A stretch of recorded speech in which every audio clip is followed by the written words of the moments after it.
Hello everybody, I want to show you with this video how you can turn on and off the flashlight for the torch at the Samsung Galaxy A04s.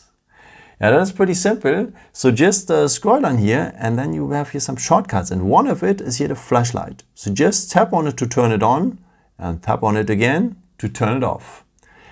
So one more thing, if you scroll down here, you will have here as well the symbol for the torch or the flashlight. Tap on the written word here, torch or flashlight.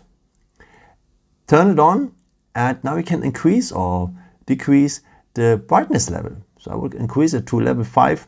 That means that you have always the most brightest one in case you need it. Go on done, and whenever you turn on the flashlight, again, you will have always the most brightest one. Yeah, I hope I could help you with this video and answer your question. And yeah, maybe if you want, you can leave me a nice comment or give me a thumbs up. That would be very helpful for my videos. Thank you so much for. And I've created also some other videos if you're interested in, with some more tips and tricks and so on.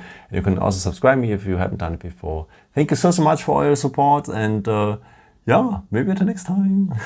Ciao.